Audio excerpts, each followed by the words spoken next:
I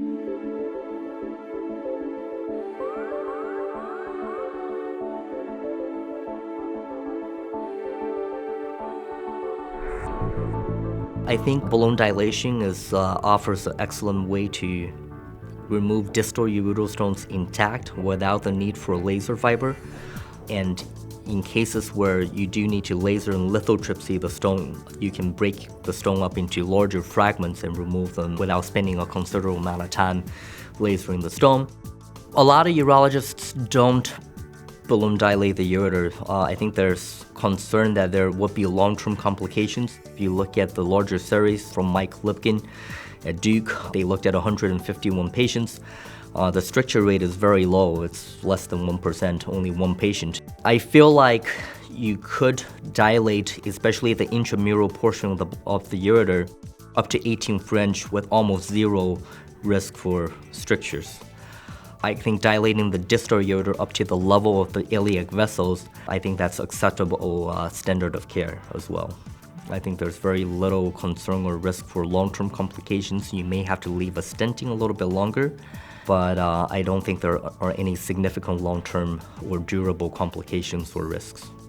So this is a 61-year-old gentleman. He developed right flank pain radiating down to the right lower quadrant. And the CT scan showed two large stones in the right distal ureter. He had a 7mm stone that was close to the UVJ, and a 13mm stone that was at the level of the iliac vessels. Incidentally, on the left side, on the contralateral side, there was also a full staghorn calculi as well. He had moderate hydronephrosis on the right side. He was somewhat symptomatic, and he did have a elevated creatinine of 1.7. He was essentially sent home with his pain well managed with oral pain medication and asked to see a urologist at follow-up. So he saw me in the office about 10 days after discharge from the hospital. I took him to the operating room about 48 hours later to manage and treat the stones on the right side and decompress the right renal obstruction. We placed a sensor wire here, and then basically I balloon dilate the distal ureter. This is the UVJ here, up to where the stone is to help facilitate removal of the stones. We dilate up to 18 French. The stone is right here. And then I'm using a rigid or semi-rigid ureteroscope to go up and capture the stone. We're already in the bladder and we're traveling up the distal ureter. We see the 7mm stone here, and then we capture it with a 1.9 French zero-tip nitinol basket, and we can then remove the stone completely intact with the basket itself. After I've removed the 7mm distal stone, I travel up to look at the 13mm stone that's higher up in the ureter, and we're going up again. And then we see this stone. This stone's obviously too large to remove intact. We will have to laser and break the stone up into a few smaller fragments. I pass a second sensor wire under direct vision, confirmed by fluoroscopy into the right kidney. And then I place a ureteral access sheath under fluoroscopic guidance right to where that stone is, essentially. So I would have easier access with a flexible ureteroscopy to get to the stone. So we have a flexible ureteroscope now, and we see the stone. We start to laser it with a 200 micron laser fiber.